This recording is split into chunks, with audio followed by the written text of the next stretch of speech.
Foi? Tá vendo? Beleza, pessoal. Então, na aula de hoje a gente vai continuar com a nossa discussão sobre eletrodinâmica quântica.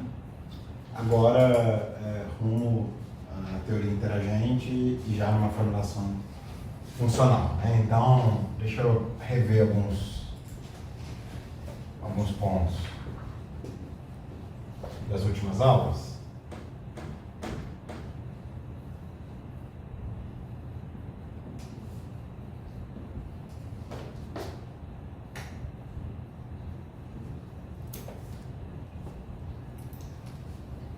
Então, indo bem direto ao ponto, né? Duas aulas atrás, a gente começou definindo o princípio de calibre, como que isso serve para você partir de uma teoria livre e definir interações a partir disso, em particular que isso introduz um campo de calibre na sua teoria.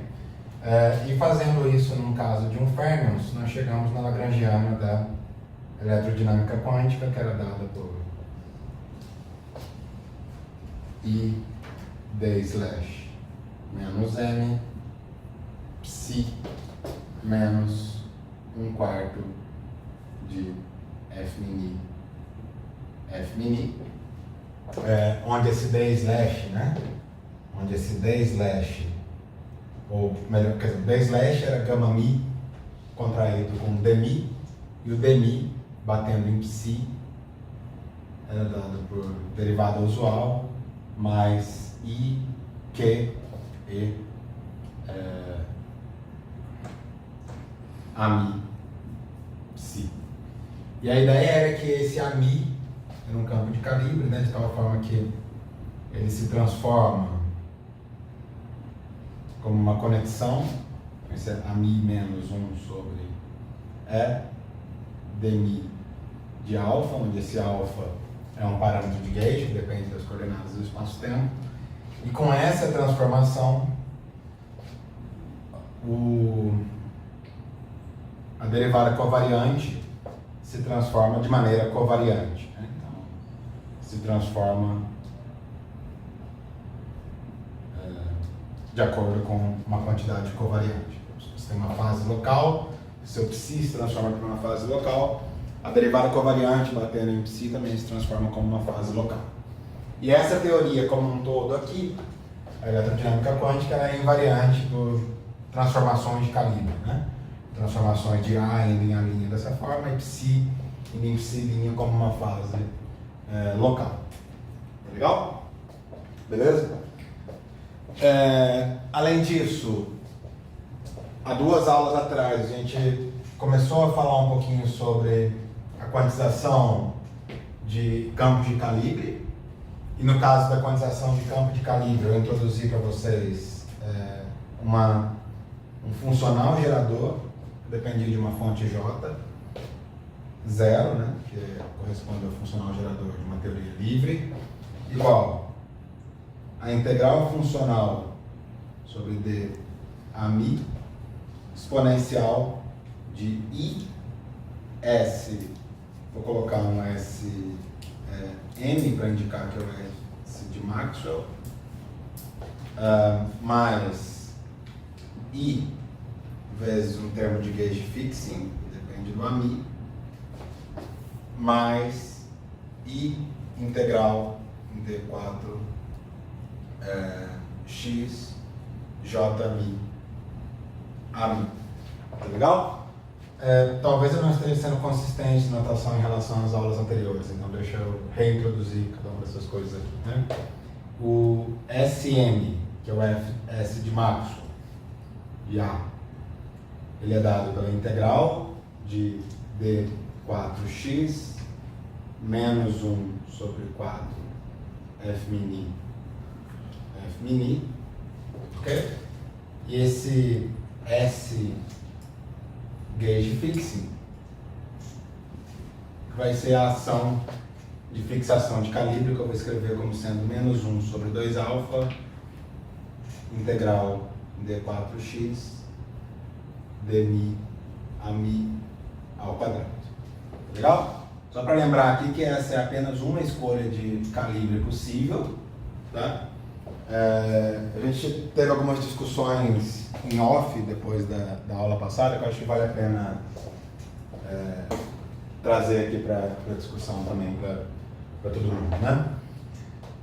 Essa ação de gauge fixing, ela vai ser uma possibilidade de ação de gauge fixing. A ação de gauge fixing, ela não é univocamente determinada, tá? Em geral, a gente busca escolher um gauge fixing que não vai alterar as propriedades da teoria, no sentido de, por exemplo, eu sei que eu tenho uma teoria, o setor de Maxwell é um setor de derivada segunda, né? Ele vai produzir equações de movimento de derivada segunda. Então, eu não vou escolher um termo de gauge fixing que aumente o número de derivadas da minha teoria. Tá legal? Aqui eu estou introduzindo um gauge fixing que é covariante, não estou introduzindo um gauge fixing que quebra a simetria de Lorentz. Eu poderia incluir um gauge fixing que quebra a simetria de Lorentz, mas não vou fazer porque isso torna a nossa vida bem mais complicada. Tá legal? E a gente discutiu rapidamente, quando eu motivei a introdução do gauge fixing, né, que uma das motivações para se introduzir o termo de gauge fixing era a possibilidade de realizar a inversão da função de dois pontos. Então você calcula a função de dois pontos a partir da ação de Maxwell, tá legal? A gente chegou numa função de dois pontos que eu mostrei para vocês que tinha um modo zero, tá? O que significa que essa função de dois pontos não possui uma inversa, tá? Incluir um termo na ação que permita inverter a função de dois pontos não é uma condição suficiente para você ter um bom gauge fixing. Você pode introduzir termos na sua ação que te permita a inversão da função de dois pontos. Um exemplo seria um termo de massa, né? M ao quadrado, AMI. Esse termo ele permite você inverter a função de dois pontos, mas você mudou a teoria com a introdução desse termo. Então esse termo não é um bom exemplo de gauge fixing. Tipicamente, um bom critério para você definir um gauge fixing, ou então para você saber se você tem um gauge fixing bem definido, e aí eu vou falar um pouquinho mais sobre esse tópico mais para frente, é a possibilidade de você definir o gauge fixing como sendo uma quantidade exata perante transformações de BRST. Exato, quando a gente fala de exato versus fechado, exato é algo que pode ser escrito como D de alguma coisa, né? E fechado é algo que D de alguma coisa dá zero. Isso. Tá. Então, a ideia aqui vai ser, o setor de gauge fixing, ele pode ser escrito como S de alguma coisa, onde esse S é o chamado operador de BRST. Tá legal? Então, para você ter um gauge fixing bem posto, você busca por gauge fixing que satisfazem essa característica. Ele vai ser transformação de BRST de alguma coisa. Isso é algo exato, porque ele pode ser escrito como S de alguma coisa, mas também é algo fechado, porque a transformação de BRST, por definição, ela é nilpotente. Então, quando você bate com S de novo, isso daqui é igual a zero. E não me perguntem mais detalhes sobre isso, porque eu não sei detalhes a mais, mas esse tipo de estrutura no gauge fixing está por trás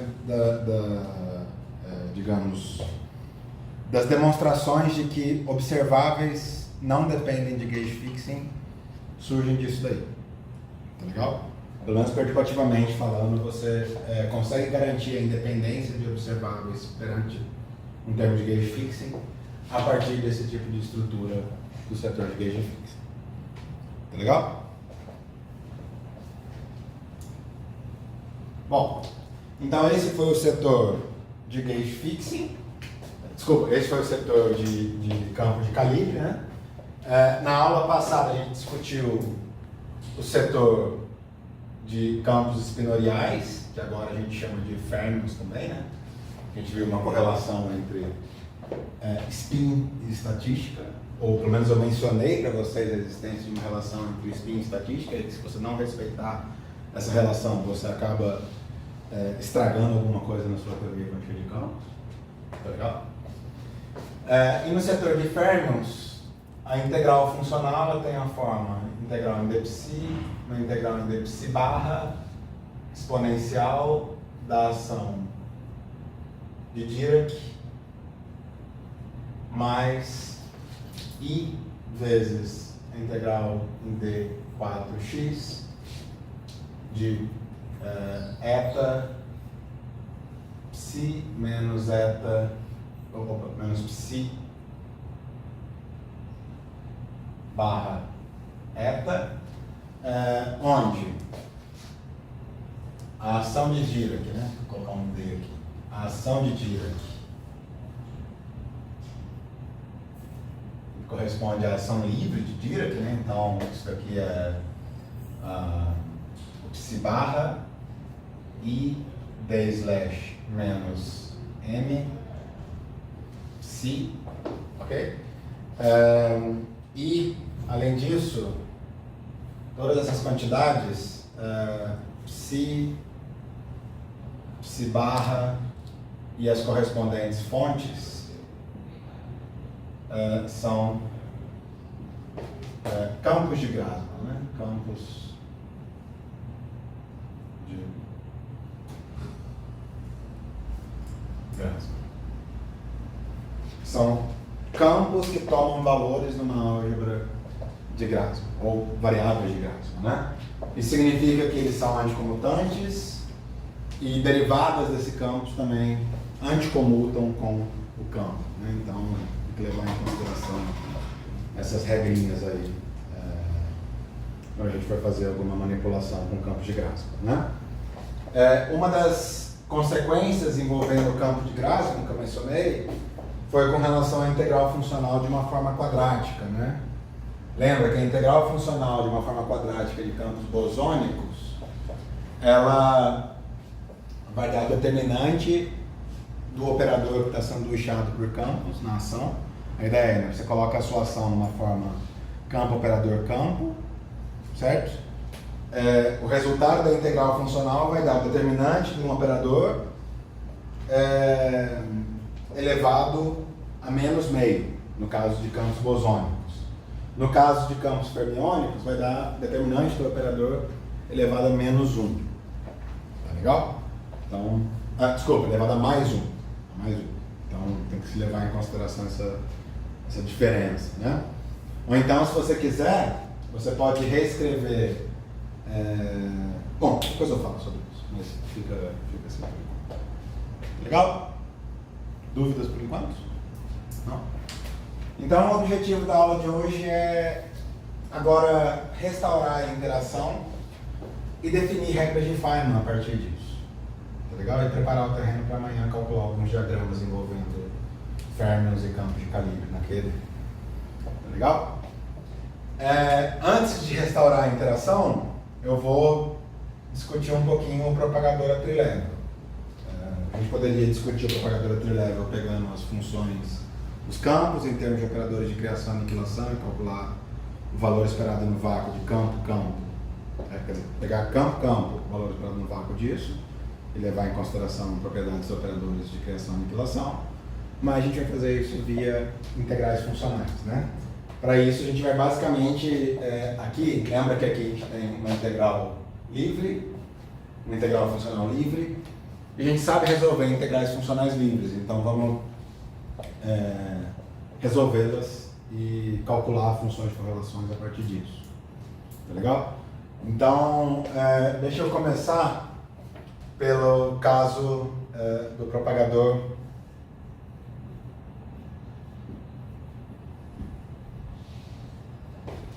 do campo de calibre. Ô professor, Sim? Esse funcional gerador também satisfaz as equações de Dyson-Schwinger? Sim. Ele não foi construído dessa forma. Eu simplesmente joguei ele como postulado. Certo. Mas sim, você pode mostrar que ele satisfaz as equações de Dyson-Schwinger. Eu nunca vi feito o caminho de sair de quantização canônica e chegar até a equação de Dyson-Schwinger com isso. Mas dá para mostrar que ele satisfaz a equação de Dyson-Schwinger. Aí seria, só estendendo a dúvida, aí seria uma para eta e uma para eta ativo? Na verdade, você teria uma equação de Dyson-Schwinger para o funcional envolvendo as três fontes, né? Porque a teoria completa, ela vai envolver o funcional gerador, que é um funcional que depende dessa fonte e daquelas duas. E vai envolver o termo de interação também, né? Entendeu? Não? O que eu quero dizer, a QED, o funcional gerador da QED vai ser um funcional gerador desse tipo aqui. Agora com um psi barra, um AMI, e aqui eu tenho a integral da QED mais I do gauge fixing, mais os termos de fonte, mais um termo JA, mais eta barra psi menos psi barra eta. Tá? O que a gente está fazendo por enquanto é tomar E igual a zero, está olhando para o campo livre. Isso permite fatorar isso daqui em duas integrais funcionais. Se o E for igual a zero, então você pode fatorar isso na forma J0 de J, J0 de eta barra. Tá? Isso daqui para E igual a zero. Tá? Ok? Vamos focar então primeiro no propagador do campo de calibre, né? Então o que a gente quer calcular aqui corresponde à função de dois pontos, AMI de x, ANI, vamos calcular isso direto no espaço de Fourier, de P1, ANI de P2, 0, a gente está olhando para a teoria livre. Isso daqui é igual a menos I ao quadrado sobre Z0 de 0, derivada segunda de Z0 com relação a J, de J Mi de menos P, J Mi de menos P2. Lembram disso, pessoal? Quando eu defini a função de n pontos no espaço de Fourier, tinha esse menos aqui, né? Tinha mesmo? Tinha, né? Acho que sim.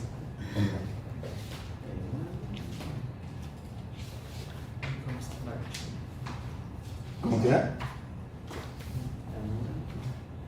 Eu acho que tinha sim.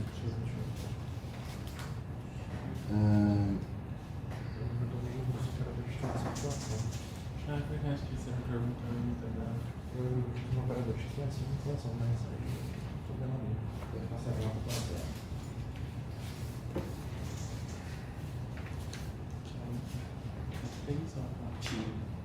Tinha, né?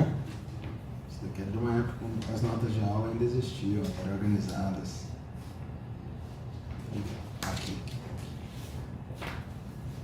No início da expansão perturbativa.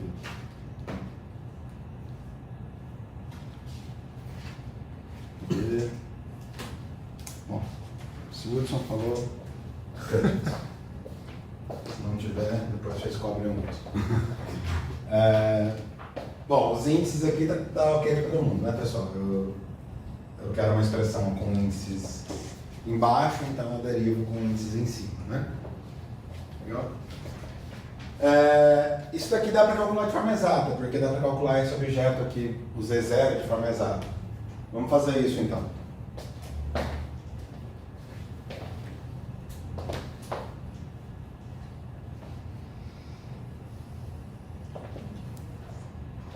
Então a ideia aqui é o seguinte, né? O Z0 de J, ele é dado por... eu vou fazer primeiro no espaço de posições. Vai ser...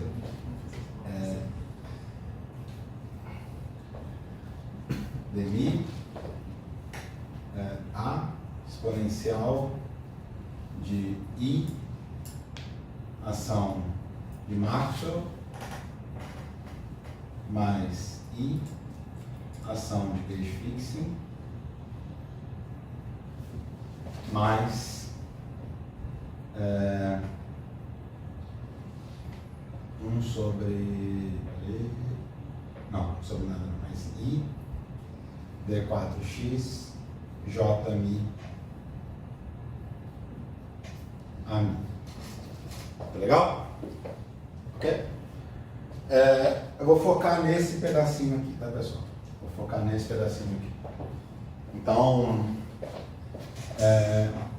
ação de Maxwell mais ação de gauge fixing mais termo de fonte J mi a mi.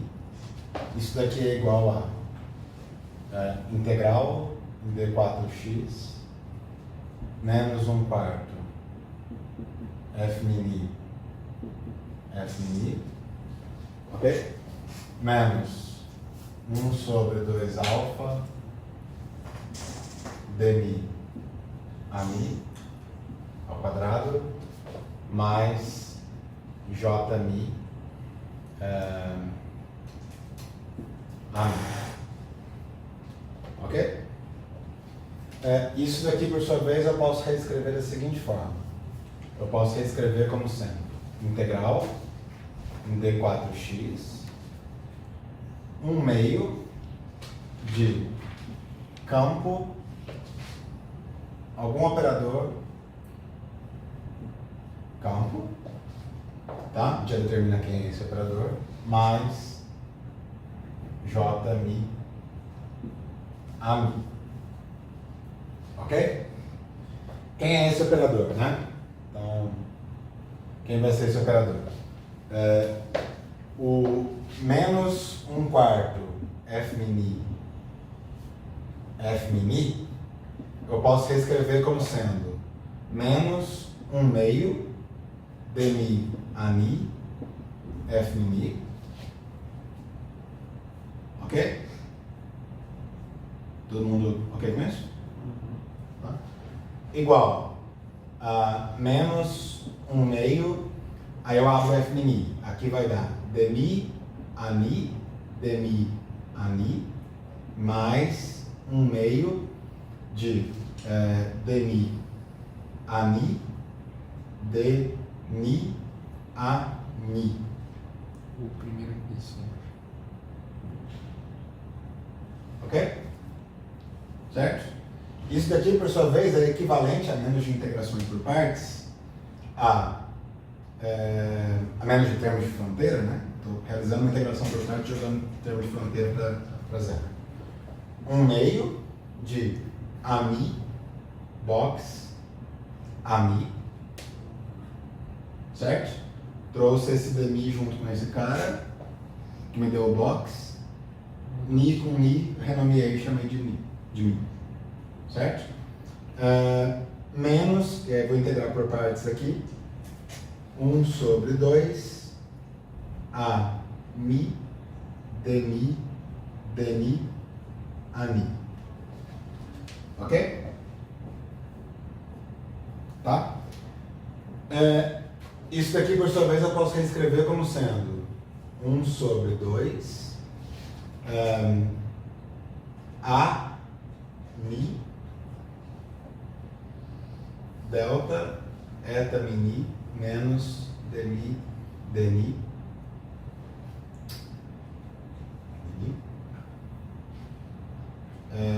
a mi.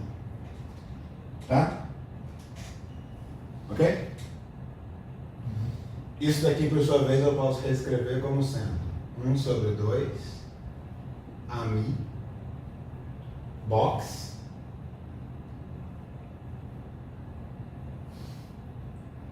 e aí entra uma roubadinha, isso aqui, beleza? Operador de projeção transversa. Esse daqui é o chamado operador de projeção terna, é o operador de transversão transverso. Então, isso daqui eu posso reescrever como sendo aqui o primeiro termo, o O, né? O O, ele envolve, bom, 1/2 está fatorado aqui fora,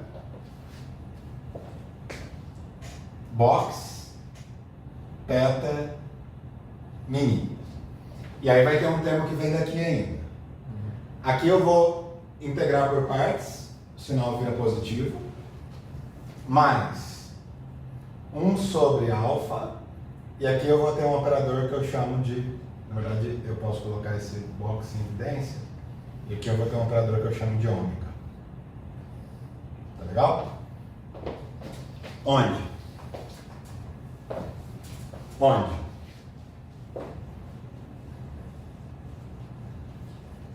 Esse pedaço aqui do ômega eu fiz rápido, mas aí vocês podem reconstruir a versão original, se vocês quiserem, né?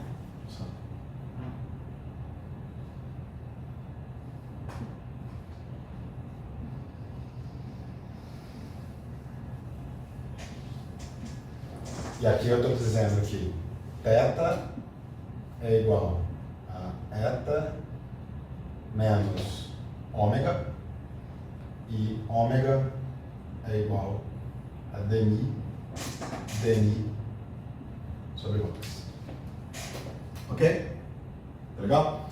Esse é o chamado operador de projeção transverso, e esse é o chamado projetor longitudinal. Tá legal? Transverso no sentido de que sempre que eu contraio isso com uma derivada, isso daqui é igual a zero. E sempre que eu contraio isso aqui com uma derivada, ele basicamente me dá a derivada. Ele projeta ao longo do derivado, ou ao longo do momento, no espaço de Fourier. Tá legal? Ok? Então, esse é o operador que sanduícha aqui os termos. Tá? Veja que eu estou passando por cima de questões do tipo 1 sobre box, na verdade não tem inversa, né? A gente tem que fazer a deformação i epsilon para transformá-lo em algo inversível. Mas fica implícito aí que tem um i epsilon mais i epsilon, se for necessário. Tá legal? Bom, para que isso, né? Para que eu fiz escrevi nessa forma aqui? Primeiro, agora a gente pode facilmente calcular o operador inverso, O-1 mini, tá? E a ideia é a seguinte: sempre que você tem um operador, digamos, um operador A θ mais B ômega, tá legal? O operador inverso vai ser 1 sobre A θ mais 1 sobre B ômega. Tá legal? Isso surge do seguinte: θ ao quadrado é igual a θ, ômega ao quadrado é igual a ômega, ômega vezes θ é igual a zero. Então, se você pega isso daqui e multiplica por isso, você vê rapidamente que isso daqui dá a identidade. Tá? Isso vezes isso vai dar o A se corta, isso aqui vai dar o próprio θ. Isso vezes isso, o B corta com B, isso vai dar o próprio ômega. Ficou ômega mais... bom, os termos cruzados vão a zero, porque θ vezes ômega é igual a ômega vezes θ é igual a zero. E aí sobrou θ mais ômega. Θ mais ômega, se eu passo para cá o ômega, é igual a eta. Então, o operador vezes ele mesmo é a identidade, no caso a métrica de Minkowski. Tá legal? Ok? Bom, então, nesse caso aqui, o operador vai ser simplesmente 1 sobre D'Alembertiano, θ mini mais alfa ômega mini. Certo? Tá? Vejam o seguinte, né? Se eu não tivesse esse termo de gauge fixing, eu não teria isso. Seria equivalente a colocar um zero aqui na frente disso. E aí eu ficaria com 1 sobre 0 aqui. Tá? Essa é uma outra forma de ver que o operador, que a gente precisa inverter para calcular o propagador, ele não tem uma inversa. Né? Se você tentar invertê-lo sem um termo proporcional ao projetor longitudinal, você tem 1 sobre 0 na sua conta. Legal? Então, na presença de um termo de gauge fixing, a inversa ela existe. Tá?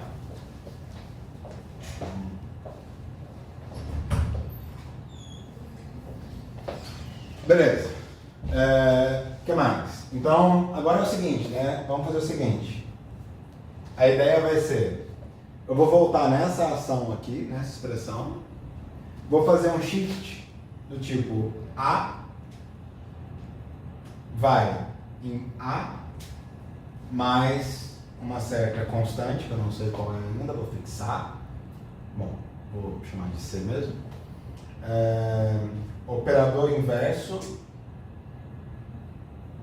mini vezes JMI. Tá legal? Estou fazendo um shift no meu campo. Esse shift, ele mantém o elemento de integração invariante, né? Esse pedaço aqui é um shift rígido no espaço funcional. Tá legal? Não é um shift, esse pedaço não envolve o próprio campo. Então, ele funciona como se fosse uma translação rígida. Então, a medida de integração permanece invariante. Tá?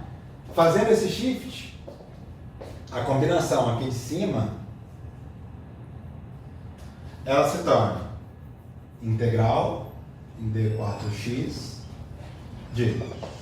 Bom, daqui vão sair 4 termos. Vai sair um termo que é o próprio, essa mesma estrutura bilinear. Então, vai sair 1/2 de AMI, OMINI, ANI, ok? Mais. Aí eu tenho um termo que vai ser o A vezes o O vezes isso aqui, certo? Aqui o O menos 1 cancela com O, vai ficar C, AMI, JMI. JMI, né? JMI. Ok? Agora eu tenho um termo em que o primeiro deles vem com isso e o segundo deles vai ser só o A. Vai produzir a mesma estrutura. Então a gente só coloca um fator 2 aqui. 2 vezes. Oi? Ah, tá. Tava aqui, rapaz. Você que não viu. 2 sobre 2.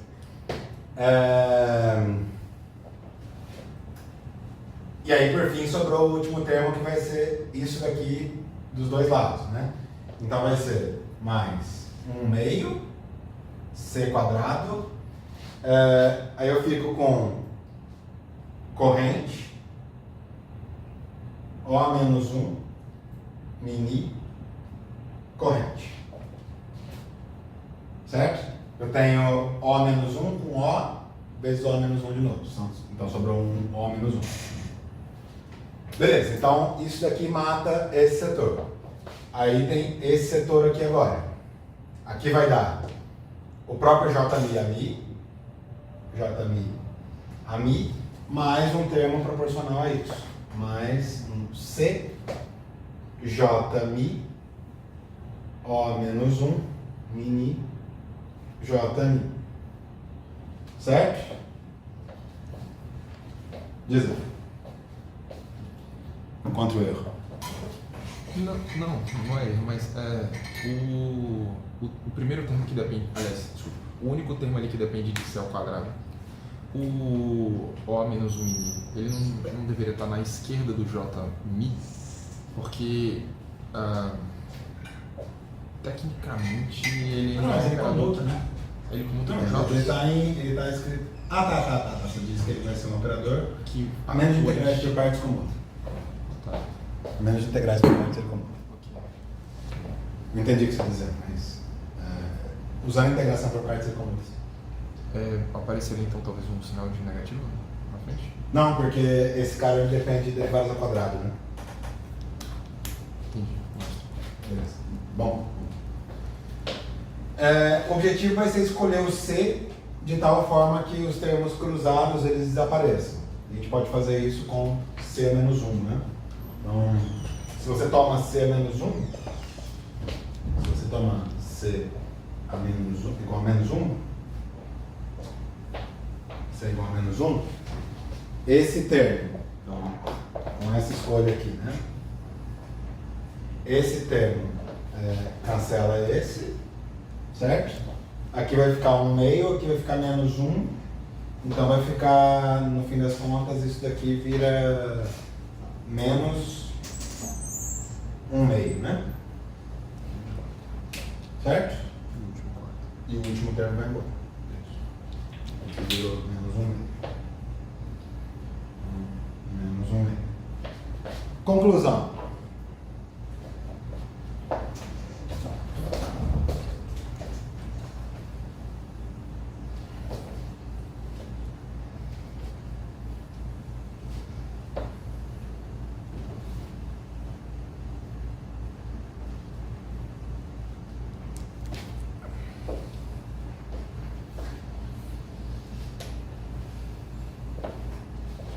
Conclusão.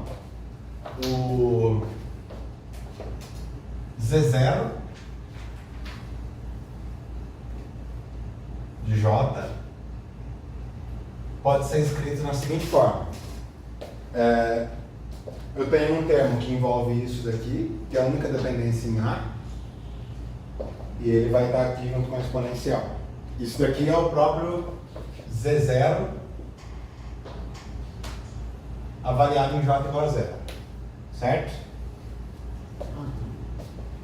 Então, o meu ponto é aqui, né? Esse termo ele depende de A. Então eu posso tirar ele dentro da minha integral funcional. E aí sobrou esse termo agora. Então, isso daqui vai ser exponencial de menos I sobre 2, integral de 4x J. A forma mais apropriada de fazer isso vai ser a seguinte, né? Integral em d4x, d4y, jmi, ou jmi de x, o menos 1, mini, que depende de xy, vezes jmi de y. Tá? E aqui eu errei uma coisa.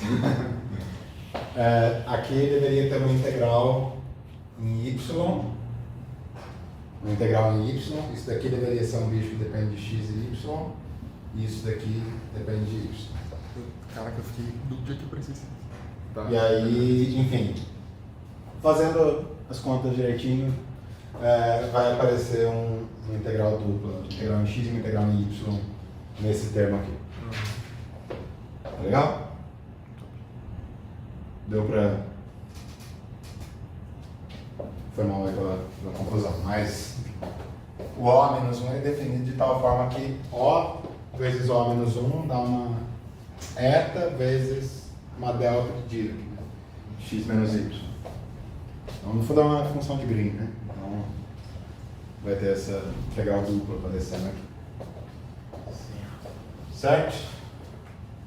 Bom, estamos num ponto agora em que a gente pode calcular a derivada segunda da função de 2 pontos. Então, a derivada segunda do z, né?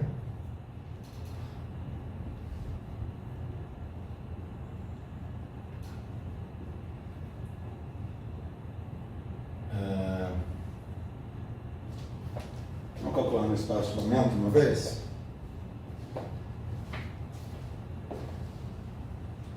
Será que é mais fácil desse no espaço momento? Deixa eu pensar o seguinte.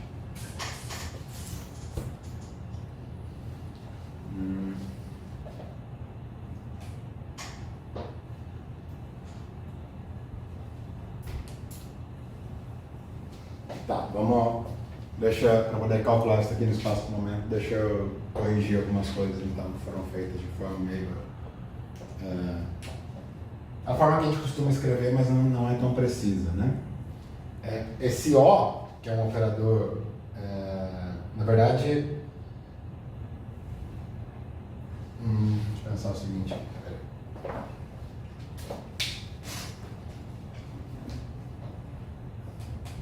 Tá, vamos calcular isso no espaço de posições e depois a gente leva para o espaço de Fourier. Acho que é mais fácil. Vamos calcular no espaço de posições. Então, derivada segunda de Z0 de J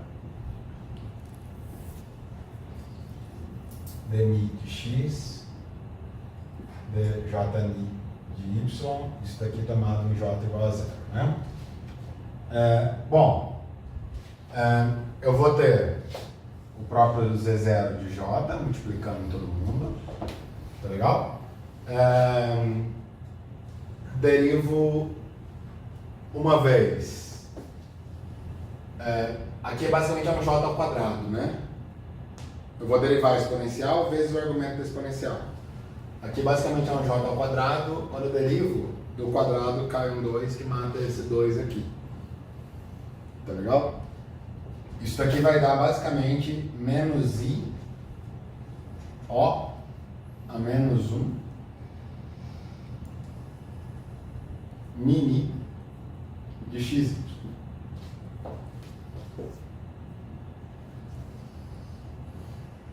Estão todos de acordo? Tem um quadrado no i, talvez? Acho que não.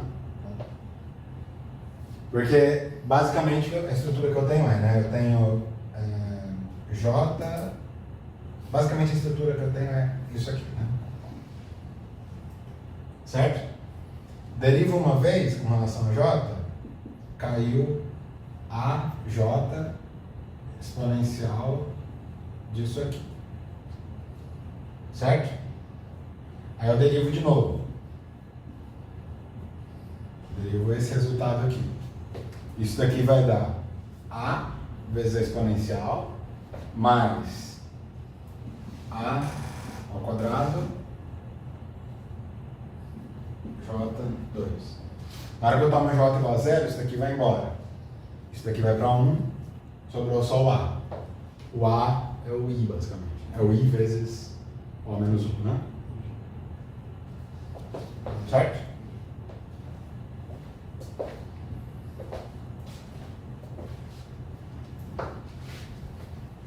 Beleza, então esse é o nosso, essa é a nossa derivada segunda. Isso significa que o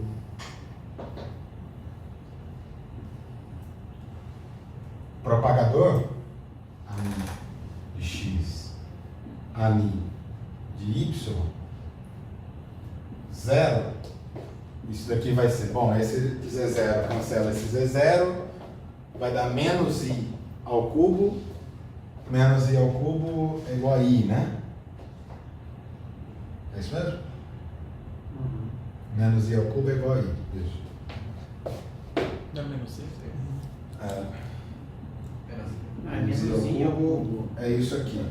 Isso daqui é igual a menos 1, né? Isso daqui é isso. Então, i vezes o a menos 1. Bom, aqui eu estou derivando com índice em cima, então aqui tem que ter índice embaixo, né? Aqui tem que ter índice embaixo. Mini xy. Certo? Ok? Certo? Bom, para passar isso para o espaço de Fourier, a gente vai fazer o seguinte: O menos 1 mini de xy, isso daqui é o quê? Isso daqui é 1 sobre delta θ mini mais alfa ômega mini. Isso daqui batendo numa delta de x menos y. Concordam? Discordam? Eu estou corrigindo agora algo que foi feito de forma relapsa aqui. Porque aqui a estrutura campo-operador-campo poderia ser pensada como uma integral em x, outra em y, campo em x, operador de O, x, y, campo em y. Então o que eu estou invertendo vai dar uma função de Green, uma função de 2 pontos, né? E basicamente a estrutura, a parte espacial aqui vem na forma de Mandel.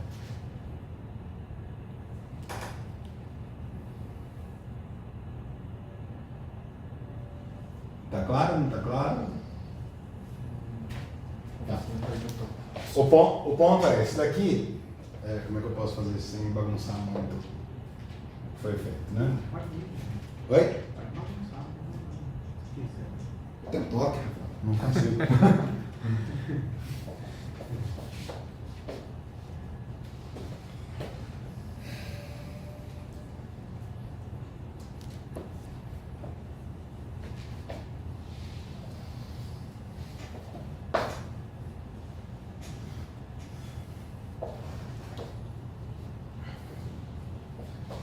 O ponto é o seguinte, acho que essa é a melhor forma. A gente tem esse operador, a gente quer a inversa desse operador. Perguntar qual é a inversa desse operador significa perguntar qual é a função de Green desse operador. Então, eu tenho um operador que vai bater em algum objeto ni alfa, que depende de 2 pontos. Isso daqui vai dar uma delta de mi alfa, delta de x menos y. Tá legal? Ou seja, isso daqui que a gente está calculando, né? No fim do dia vai ter que ser proporcional a uma delta de x e y também. No espaço de posições, né? Se você quiser, isso daqui pode ser reescrito dessa forma, né? O menos 1 x menos y é igual a... Posso multiplicar isso daqui por um O menos 1, então O menos 1 ni alfa batendo nisso, né? E aí eu estou basicamente batendo nisso daqui. Então,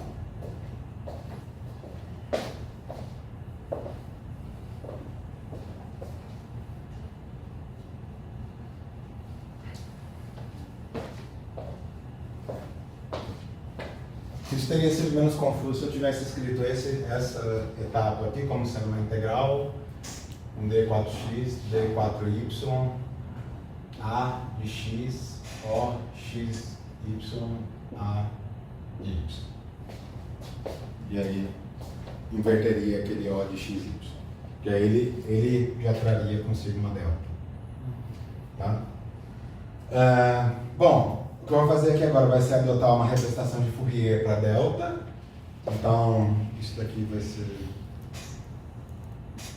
delta mini mais ômega integral em d4p, 2π a quarta, exponencial de ip x menos y, deixa eu ver aqui, dmi, exponencial de x, isso aqui é igual a menos i, pi exponencial, p igual a i, certo? Beleza. Acho que eu tenho usado com menos aqui, né? Eu posso trazer esse operador para dentro da minha integral agora, fazendo o seguinte: d4p, 2π a quarta, menos 1 sobre p ao quadrado, θ mini de p, mais alfa, ômega mini de p, integral, exponencial de menos i, p, x menos y. Tá legal?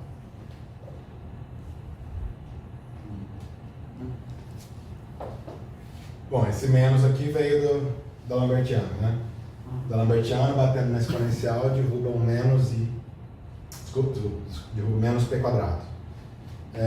Os tetas aqui, o teta de p, eu estou definindo como sendo eta mini menos pmi sobre p quadrado, e o ômega mini de p é igual a pmi sobre p quadrado. Aqui eu traria um menos em cima e um menos embaixo, por isso que não muda o sinal, tá? Fica menos o sinal permanece o mesmo. Então, basicamente essa é a estrutura passando por espaço de Fourier. Uma última etapa, né, seria, eu posso reescrever isso daqui como sendo uma integral em D4 P1 2π a quarta, integral D4 P2 2π a quarta. Geralmente eu estava escrevendo como mesmo? Era P1 menos P2 ou P2 menos P1?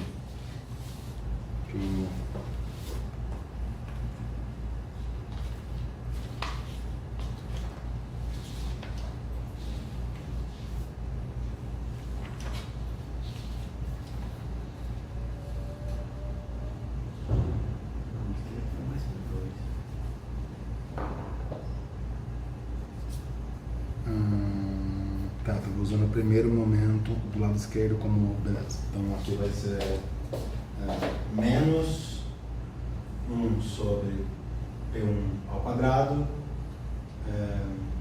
θ mini de P1 mais alfa ômega mini de P2, P1 também, desculpa, exponencial de menos I P1x mais P2y, 2π a quarta delta de P1 mais P2. Tá? Lembra, né? Então, isso daqui corresponde à função de 2 pontos no espaço de momento, né? Quer dizer, na verdade, isso vezes isso, né? Então, a função de 2 pontos.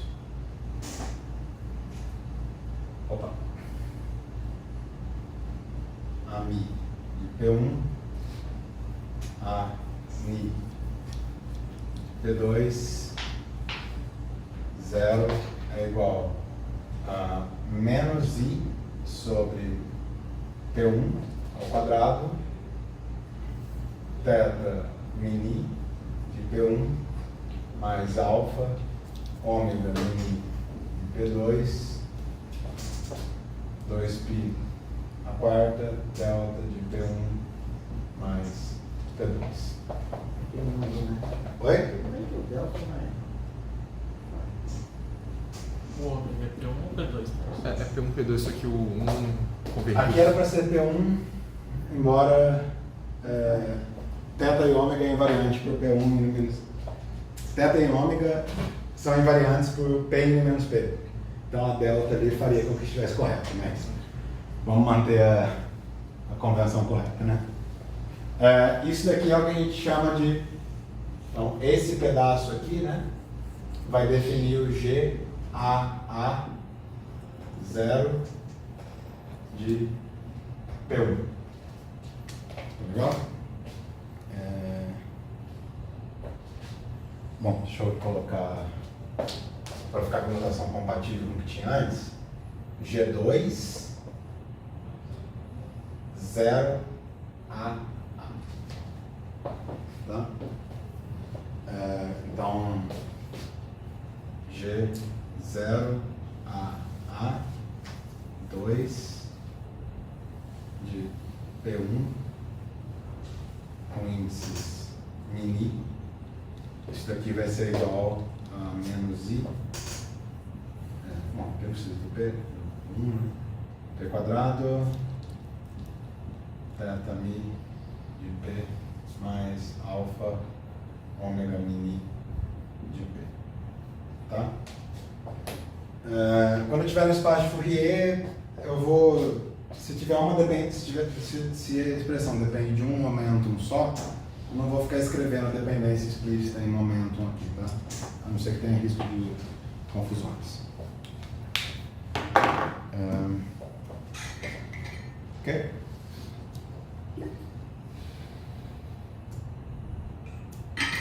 Então, é isso aí. Esse é o propagador trilevel do campo de calibre ou do fóton, né? Veja que o propagador depende do parâmetro de calibre, o parâmetro que foi introduzido na escolha de calibre. E a gente pode utilizar essa dependência a nosso favor. A gente pode utilizar essa dependência para simplificar ou piorar as contas, né? Uma escolha que tipicamente simplifica bastante as contas é tomar alfa igual a 0. Alfa igual a 1 também simplifica bastante, porque alfa igual a 1 é aquilo que a gente chama de calibre de Feynman. Se você escolhe alfa igual a 1, eu fico com θ mais ômega, isso aqui vai dar um eta, basicamente, né? Alfa igual a 0 vai manter um θ aqui, vai continuar, isso aqui vai para 0, né? Mas você mantém um θ aqui, mas o alfa igual a 0 ele simplifica ainda mais os cálculos do que o alfa igual a 1. Se a gente tomasse alfa igual a 0? Alfa igual a 0 não pode ser tomado a nível da Lagrangiana. A não ser que você faça o gauge fixing de forma correta, que não foi a forma que eu fiz aqui. Impor o gauge fixing de forma correta, eu vou deixar para fazer isso lá quando a gente for discutir quando a gente for discutir quantização de teorias não abelianas, mas deixa eu adiantar aqui. Correta não, né? Mas uma definição mais adequada do gauge fixing, talvez, é a seguinte: você define um setor de gauge fixing, uma dependência em A, uma dependência no campo B, e ele vai ter a seguinte estrutura: D4x, AMI, B, DMI, ANI, mais alfa B ao quadrado. Onde esse B vai ser um campo escalar auxiliar. Tá? Aqui você vê o seguinte: se você calcula a equação de movimento para B,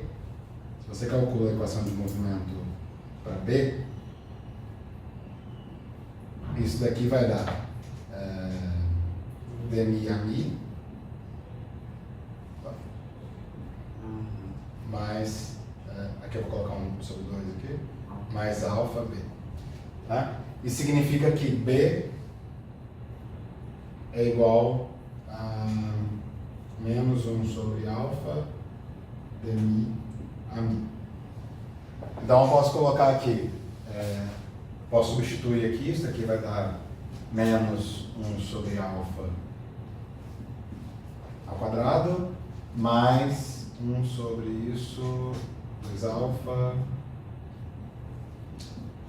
ao quadrado, isso daqui com isso, tá? Aqui eu estou usando a equação de movimento só como um atalho para o argumento, tá? Mas a ideia é a seguinte: essa ação, se você integra o campo B, que é equivalente nesse caso a impor as equações de movimento, se você realiza a integral sobre o campo B, você obtém essa ação de gauge fixing que a gente tinha aqui. Tá legal? Se você trabalha com essa ação aqui, que vai ser equivalente àquela, você pode impor o alfa igual a 0 desde o início. A diferença é que aqui você vai ter propagadores mistos para você lidar. Você vai ter propagadores de B com A. Tá? Mas isso não simplifica tanto, não torna os cálculos muito mais complicados, porque você não tem nenhum vértice envolvendo B. Então não vai complicar as suas regras de Feynman. Você não vai ter que lidar com esses propagadores mistos. Um outro ponto em relação a esse campo B é que com esse campo B, aquilo que a gente chama de transformação de BRST vai ser de fato uma simetria da sua ação. Sem o campo B, a transformação de BRST vai ser uma simetria da sua ação somente on-shell, somente nas equações de movimento. Com o campo B você consegue definir transformações de BRST que são simetrias de fato da ação off-shell. E esse campo B aqui é o que a gente chama de campo de Lautrop-Nakanishi. Inclusive teve um curso disso daí aqui, cara. O Gabriel, acho que ano passado ele deu algum curso sobre quantização de Isso. Nakanishi, né? Uma coisa assim. Isso. Mas enfim, fica só esse parênteses aqui, eu vou voltar nisso quando a gente for falar de quantização de teorias não abelianas.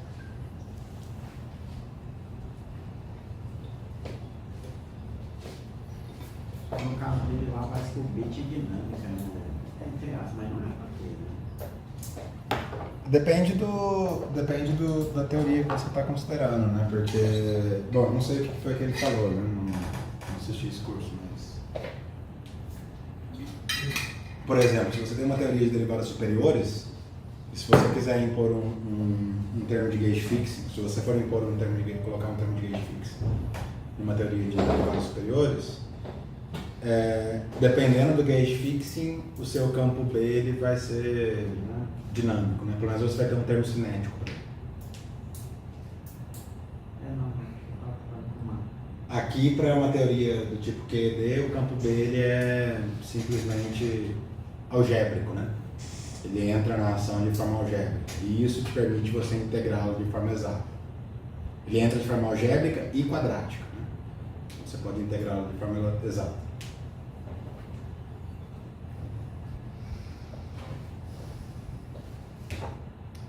Bom,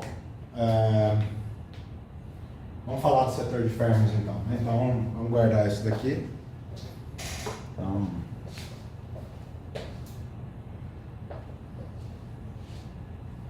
vou deixar isso daqui guardado, eu digo só para poder olhar depois na videoaula e anotar. Para usá-lo amanhã. Vamos falar agora do setor de Fermat. Então, propagador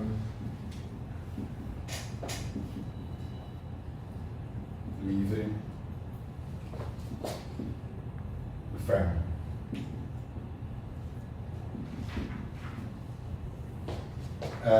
Bom, a ideia aqui é a seguinte, né?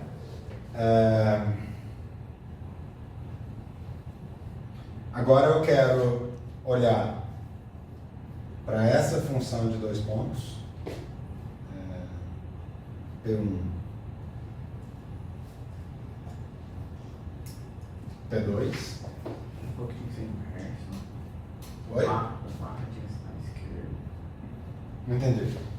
Porque a gente não questionou por que o barra tinha que estar à esquerda. Eles podem estar em qualquer lugar. Eu vou olhar para essa função de dois pontos, que por sua vez eu posso calcular como sendo menos i ao quadrado, z0, 0, 0, derivada segunda, z,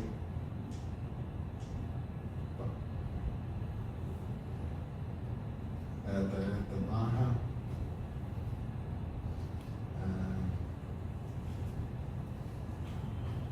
d, eta de menos P1, não, eta barra de menos P1, que é o barra vai estar associado com esse cara aqui.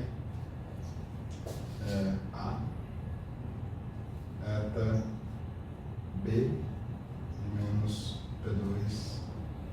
Isso daqui é avaliado em eta barra igual a eta igual a zero.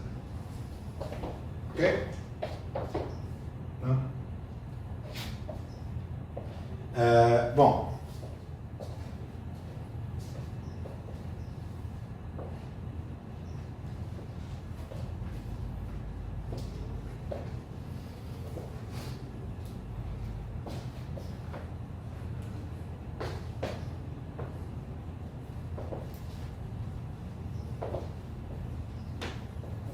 Professor, essa dúvida pode ser só porque talvez eu não manjo o suficiente de variáveis de grado.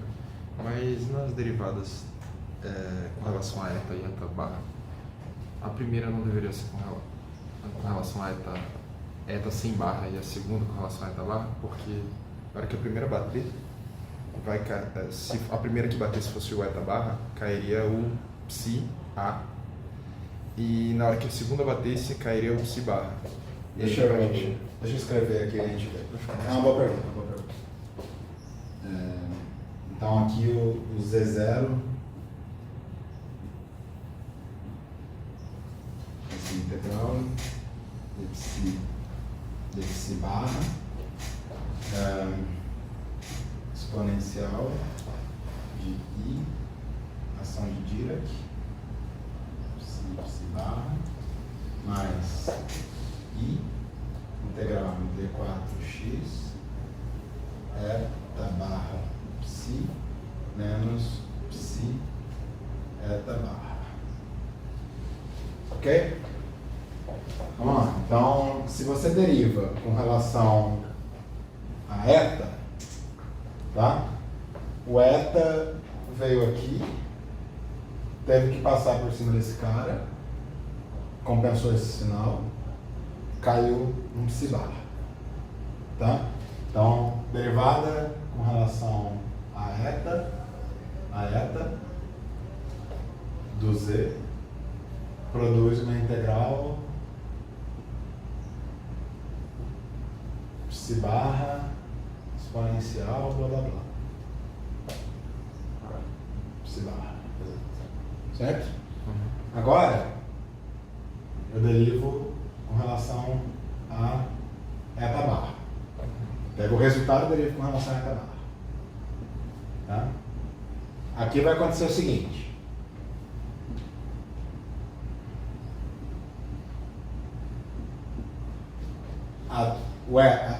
Essa derivada aqui, ela vai ter que passar por cima disso. Trocou o sinal uma vez. Tá? Entrou aqui e bateu no exponencial. Aqui ela bate direto no eta barra. Então só cai o psi. Aí caiu o psi do lado de cá. Aí eu trago ele de volta pro lado de cá. Trocou o sinal de novo. Aí eu fiquei com isso. Ok, E isso que é a função de 2 pontos. Né? entendi. Então, tem uma compensação. Ela vai e depois volta. Né? Entendi. Se você colocar nessa ordem aí. Fechou. Valeu.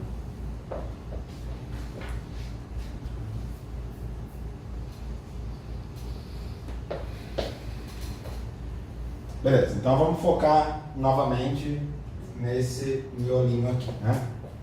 Então a ideia é a gente focar naquele miolinho ali. Então aqui eu tenho a ação de Dirac,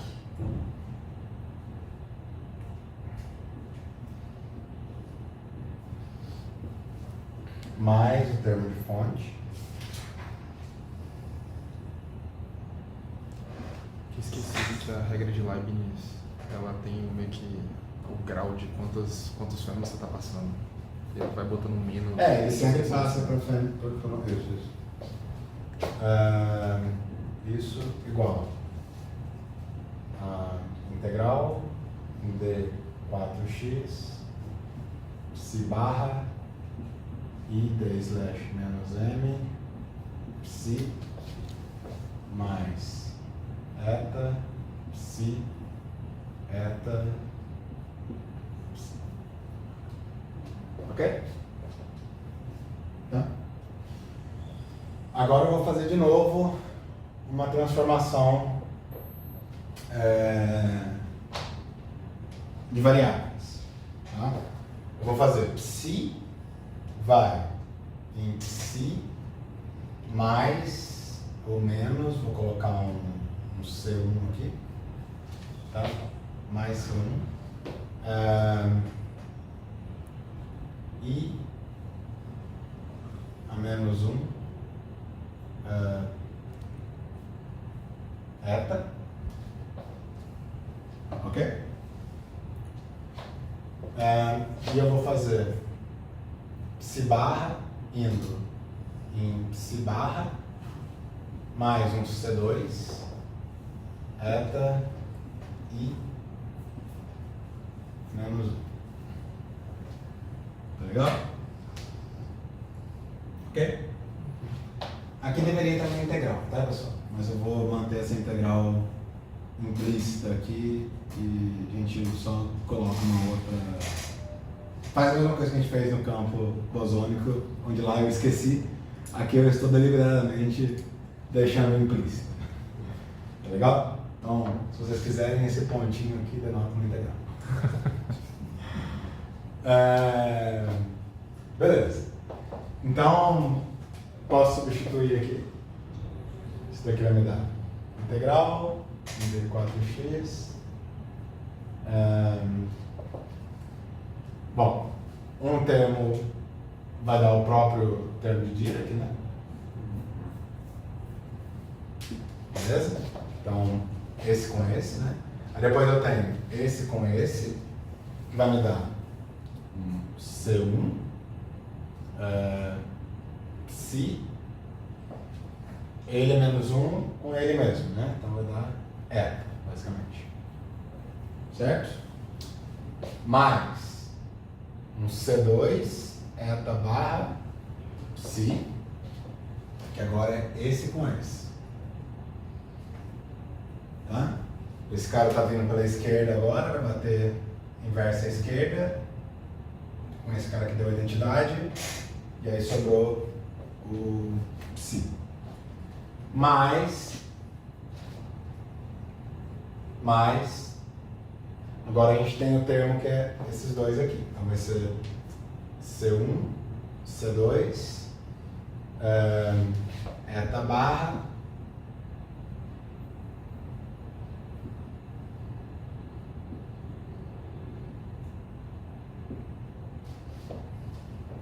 ficou meio inconsistente a notação de pontinho. Mas, enfim, vai ter uma integral em dy aparecendo desse termo aqui, né? Beleza aqui, pessoal? Esse termo aqui veio desse com esse, né? Vai dar duas inversas e uma não inversa. Agora a gente tem isso daqui, vai dar ele mesmo, mais C1 eta inversa do operador de Dirac, eta mais C2 eta inversa do operador de Dirac, eta, certo? Faltou um. Esse aqui vai dar mais eta psi menos psi barra eta, que dá um menos. Ok? Então, esse termo vai produzir um desse cara, aí esse termo aqui produz esse cara com esse, aí depois esse termo produz isso e esse termo produz isso. Ok? Se eu fizer C1 igual a 1, C1 igual a 1 e C2 igual a menos 1, então C1 igual a 1. Então, C1 igual a 1 e C2 igual a menos 1, eu mato esse termo, mata esse termo mata esse, certo? Esse termo soma com esse, e aí aqui vai dar menos 1, né? Aqui vai dar menos 1, aqui vai dar mais 1, aqui vai dar mais 1, então mais, menos, no fim do dia isso aqui vai me dar integral de 4x, termo de Dirac,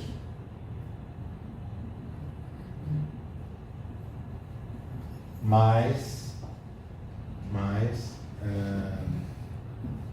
isso aqui, né? Integral de 4x, de 4y, eta de x e d menos 1n de xy, eta y. Tá? Reapareceu ali o meu delta de 4y. Uma dúvida. Na mudança de variáveis, a gente vai ter uma integral aparecendo no primeiro T, no psi, e uma outra integral aparecendo no psi barra. Isso. Quando Só que são dois shifts seguidos, né? Só que aí, quando a gente tiver o termo misto, em que envolver as duas integrais, O de São dois cima. shifts rígidos. Então você pode botar todos na mesma integral. Você vai ter uma integral, é como se isso vai nele mesmo. E a mesma coisa para o psi barra, né? Não sei se é isso que você está... Não, ele tá falando Não? quando faz os termos cruzados. Tá. Você está falando dessas integrais ordináriazinhas mesmo, né? Isso, quando a gente for multiplicar essas duas integrais Aham. que surgiram do shift, quando a gente for fazer uma multiplicação desses termos, do termo cruzado do shift, não deveria, assim, talvez ter mais uma integral, tipo, vai... Não, porque já sei o que você está falando, mas aqui a gente teria uma integral em y, né? Uhum. Aqui seria uma integral em y nesse termo. Só que aí, por exemplo, dos termos mistos, por exemplo, viria um termo misto daqui, né? Uhum. A inversa vai bater nesse cara e vai produzir uma delta de Dirac, que vai permitir você realizar uma das integrais. Tá, E aí fecha tudo bonitinho no final do dia. tá. Manjei. Se não aceita assim, depois fabrica delta, né? Não, assim, Não, É. pode confiar que isso daqui não... Não, porque é só você fabricar delta, né? Pegar aquele termo ali e falar assim, isso daqui, o que que ele é? Integral no D4Y e tal. Mas o ponto é que isso daqui tem integral em D4Y, né? Então... Se não tiver também, você fabrica. Mas enfim, vamos lá. Beleza, então essa é a integral que a gente tem. Então no fim do dia a gente pode escrever Z0 eta barra igual a um Z 0 0 0, mesma história de antes, né? Esse cara aqui carrega toda a dependência em φ, esse cara não depende de psi, esse cara não depende de psi. Exponencial de I integral d4x d4y eta barra x I d slash menos m a menos 1 de xy eta.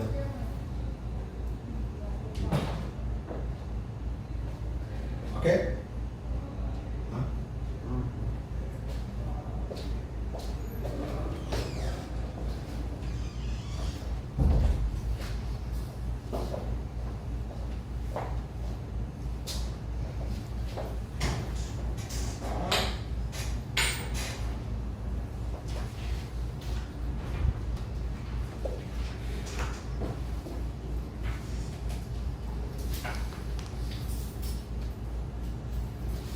Vou colocar isso agora direto no espaço Fourier. Aquela outra vez eu fiquei com medo. Agora eu vou, hein? Agora eu vi onde é que vai. D4x, D4y, eta de x, I, D slash menos m, a menos 1 de xy, eta. Isso, certo? Isso daqui, por sua vez, eu posso reescrever como sendo D4x, D4y, eta de x,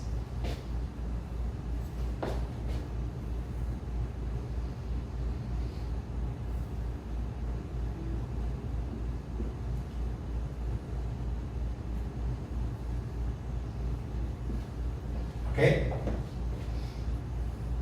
Basicamente a dependência de x e y desse cara é numa forma de uma delta. Mesma história de antes. Tá? Posso abrir essa delta no espaço Fourier.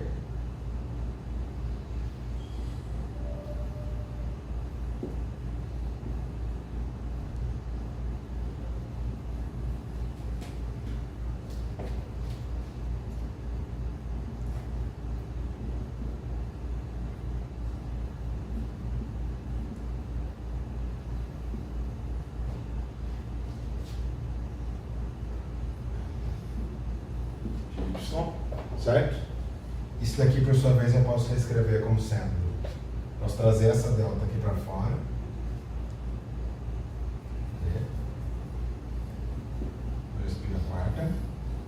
posso trazer esse operador de onda, vai entrar aqui batendo nessa delta, né? Então aqui vai ficar com o I, o D bate nisso daqui, vai produzir menos IP, certo? Então vai ficar menos IP slash, certo? Menos M2 a menos 1. Ok? O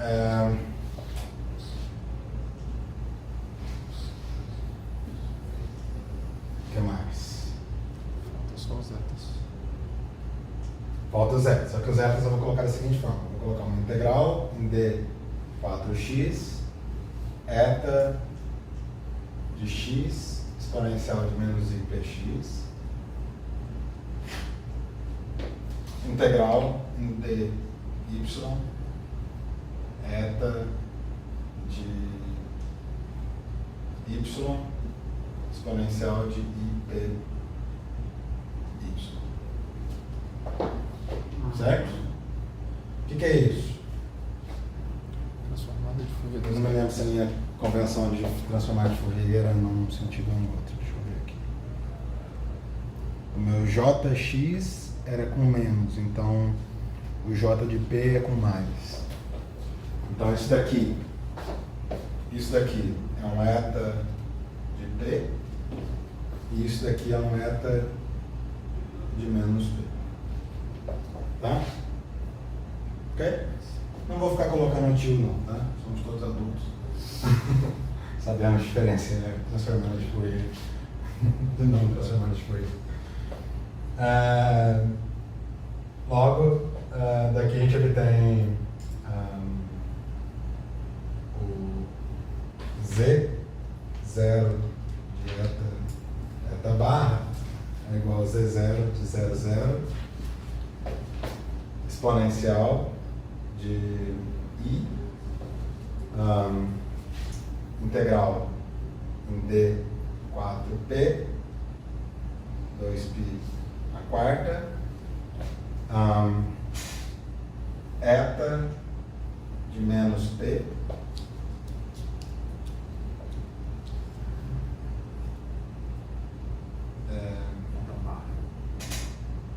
eta barra de menos P P slash menos M a menos 1 eta de P. Nesse ponto eu quero que vocês tenham mais atenção, né, pessoal? Fiz merdinha aqui, né? É isso que eu tô achando.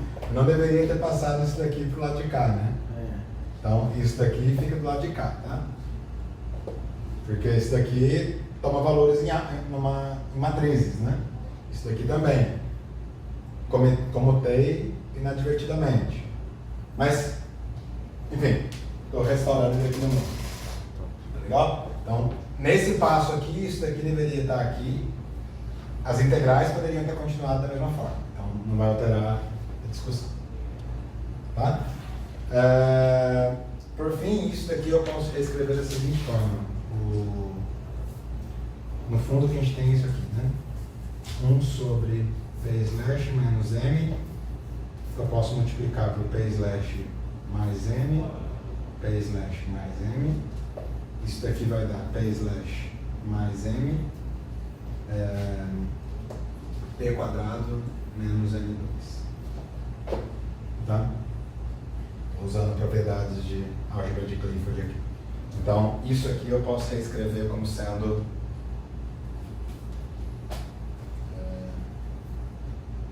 P slash mais M, P quadrado mais M2. Ok?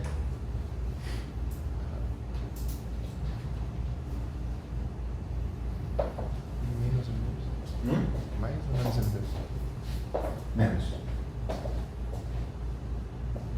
Deixa eu terminar aqui.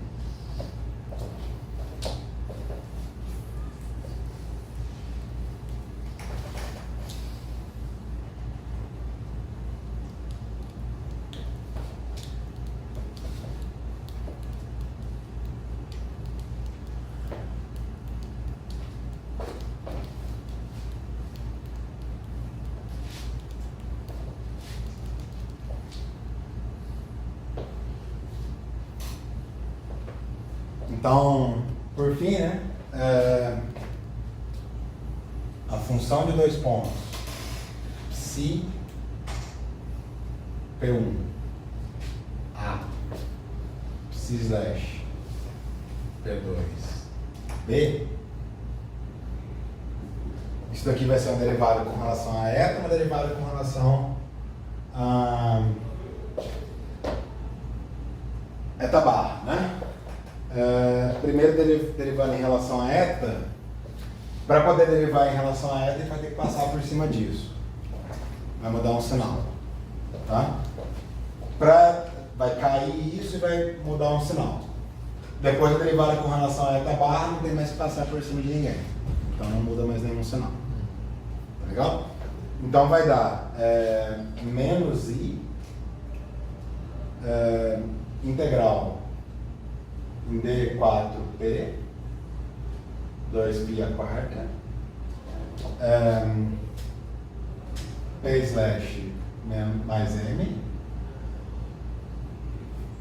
p menos m. Só que aí, na derivada com relação a isso daqui, surgiu uma delta, um 4π, desculpa, um 2π quadrado, 2π a quarta, delta de P2 mais P. Deixa eu ver se é mais mesmo. P2 menos P. P2 menos P. Ou P menos P2, né? P menos P2. P menos P2.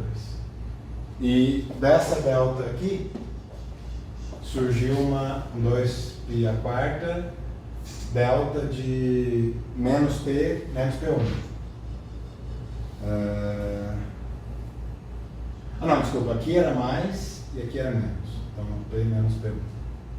Porque a derivada ela envolve eta de menos P1 e eta de menos P2, né? Ok? Então, daqui eu posso integrar em P usando essa delta, tá legal? Isso daqui vai me dar menos i P1 slash mais m P1 ao quadrado menos L2 2π a quarta delta de P1 mais P2, ok? Isso daqui é elemento AB, tá pessoal? Isso daqui é elemento AB. Tá?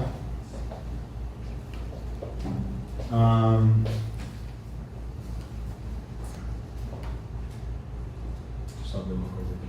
Preciso mudar a informação.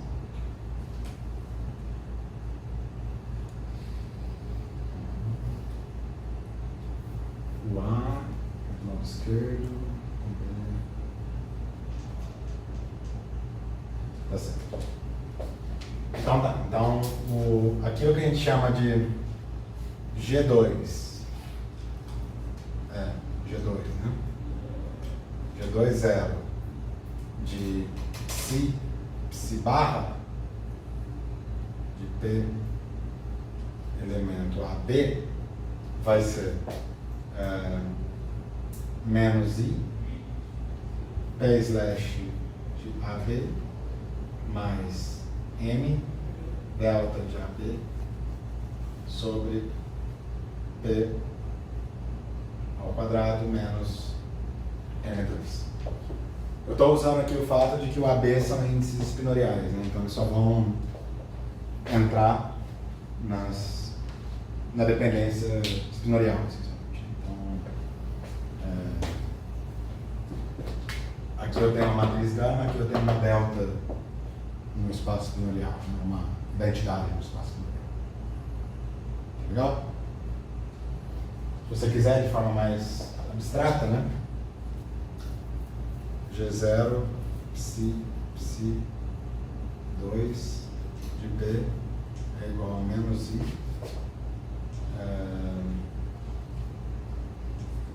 P mais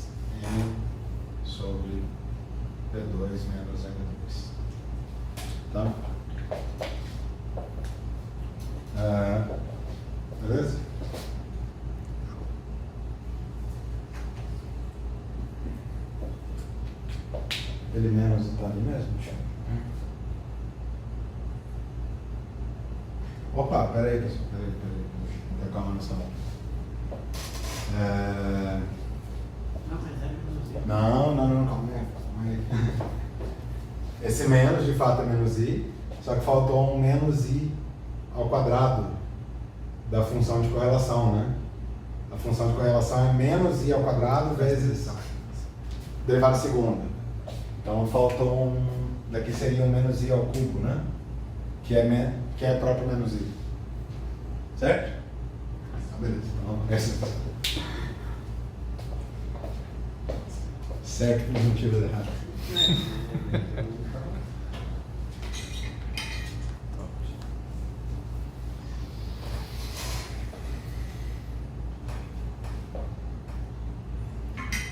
Bom.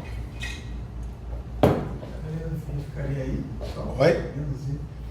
A gente tinha chegado à conclusão que menos I ao cubo era igual a menos I, né? Menos I? Tá, ok. Menos I ao cubo é menos I ao quadrado vezes menos I. Menos I ao quadrado. Não, peraí. Calma aí. Eita. Menos I ao cubo é igual a menos I ao quadrado vezes menos I. Dá mais I. Então é mais I. Isso, então aqui fica mais I. Mais I. Isso.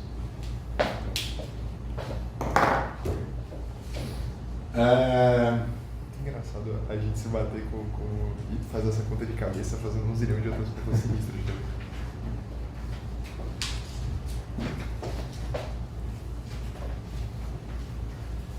Escolhas fáceis são as mais difíceis. Já dizia Gandhi. Cara, Clarice Lispector.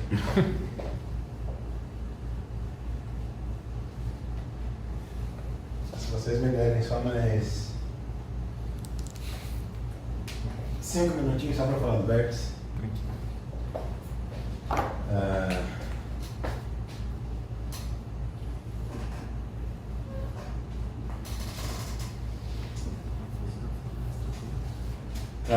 Vamos lembrar, né? A Lagrangiana da QED. Ela envolve psi I d slash menos M psi menos 1/4 de F min ao quadrado. Isso daqui é a Lagrangiana de Dirac. Menos a Lagrangiana de Maxwell. Aí, aqui no dentro da derivada covariante, né? I d slash psi barra, isso daqui é igual a... Quer dizer, isso daqui contém um termo, né?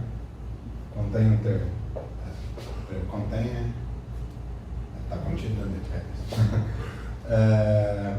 Contém um termo do tipo psi I que é A slash psi, certo? Que por sua vez é igual a menos que é psi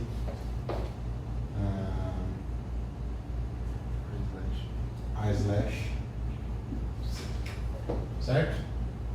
Então isso daqui é igual, quer dizer, menos que é psi A slash psi. Ok?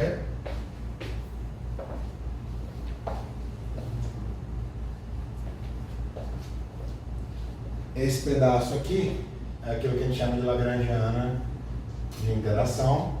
Por sua vez, a gente pode construir a ação de interação para depender desses três campos. Esse é a integral em d4x de 4x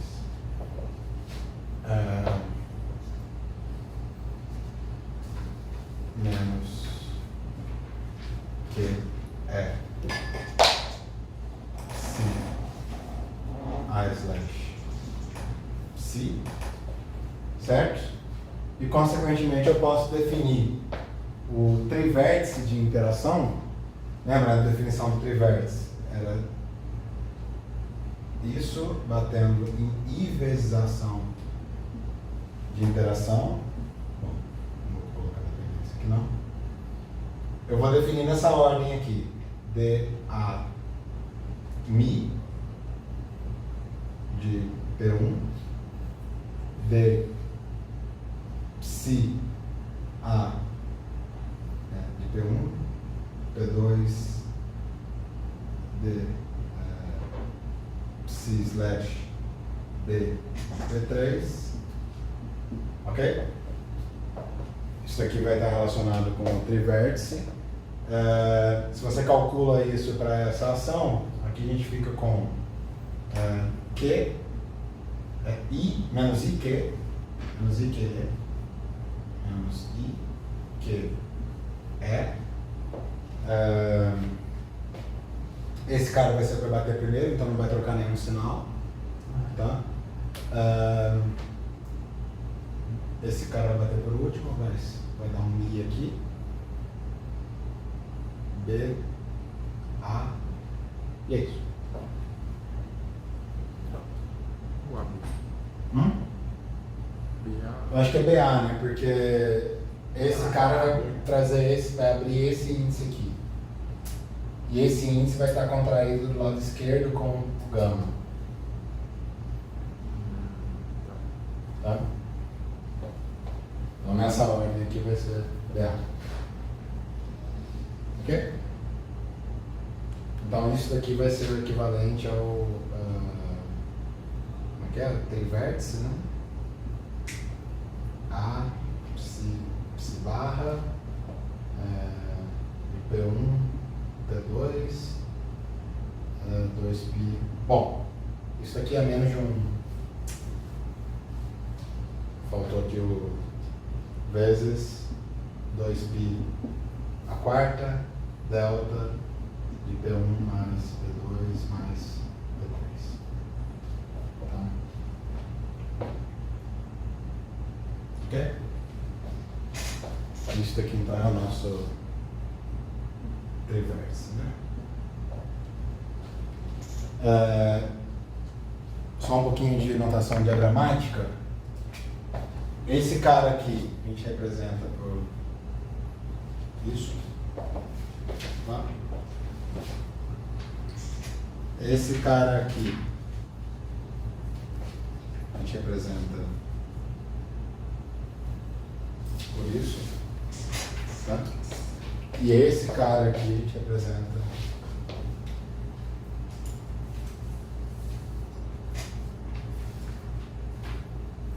por isso. Talvez seja uma pergunta meio besta, mas não tem a setinha do momento na. Ah, tá, não, eu tô assumindo que isso daqui, essa setinha aqui, ela tá indicando que vai do psi barra pro psi, né? Quer dizer, o contrário, né? Psi barra. Não, peraí, bom, é uma função de correlação indo do momento entrando, aqui é P1, aqui é o P2, né? Então aqui vai ser psi. Não, é o contrário, peraí. Sempre me confundo nessa parte.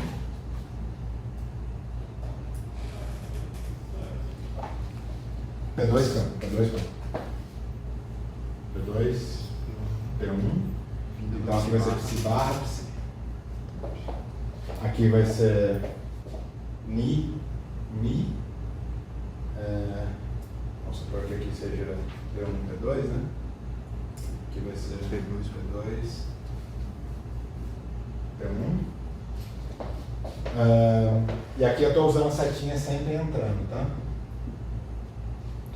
E, inclusive, vale a pena mencionar uma questão de convenção que eu estou usando, que é a seguinte: todo campo vai para o espaço de Fourier com 2π a quarta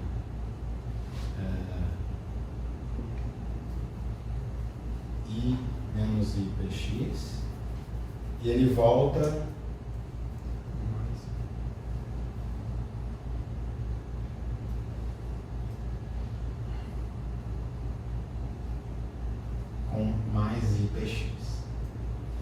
Isso daqui é para todo o campo, seja ele complexo conjugado ou não, tá? Então, no meu caso, eu estou usando uma convenção em que tanto o psi quanto o psi barra envolvem um menos aqui. Tá legal? Isso é uma convenção possível, tem que ser consistente com ela. Tanto psi quanto psi barra. É. Em vários lugares você vai encontrar o psi indo com mais, com menos, e o psi barra indo com mais. Mas eu vou usar todos eles com o mesmo sinal. E é uma convenção permitida desde que você seja consistente em todas as etapas. Legal?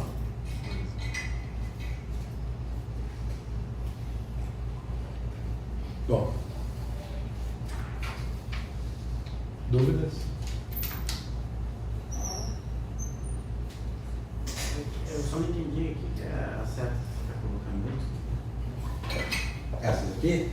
É. Momento. P1, P2, P3. As três vão entrar? As três estão entrando no vértice.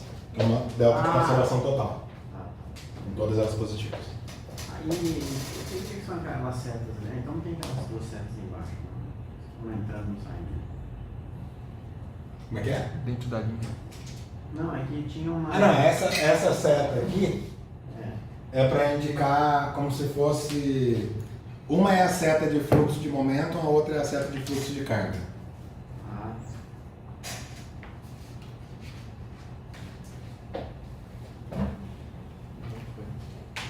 A ideia é que eu estou falando de campos carregados, né? Então o propagador está levando carga de um ponto A para o ponto B. Digamos assim. Tá? Então uma seta diz respeito à direção de momento e a outra à direção de carga. Nada me impede de ter carga em uma direção com momento vindo na outra, né? Certo? Só a carga ser negativa que ela fez isso. Por isso que a do fóton não tá tendo uma setinha de observação. Por isso que a do fóton não tem a setinha de carga. Também no escalar também não tinha. Fechou. mas essa setinha de carga ali, No fundo é só para diferenciar se é psi de psi barra. concordo. Tá? Não, melhor. E você tem sempre que ligar a setinha, tipo, você não pode fazer isso aqui, né? Uma setinha vindo aqui e ligar com a outra vindo aqui assim. Você tem que ligar respeitando a conservação de carga. No vértice. Como se respeita a conservação? Por exemplo, se você tivesse um vértice desse tipo aqui assim, teria carga, saindo nada, né? Não nada. Então, aqui eu tenho carga menos carga se encontrando no vértice. Ah, boa. Então, respeitando a conservação de carga nesse sentido.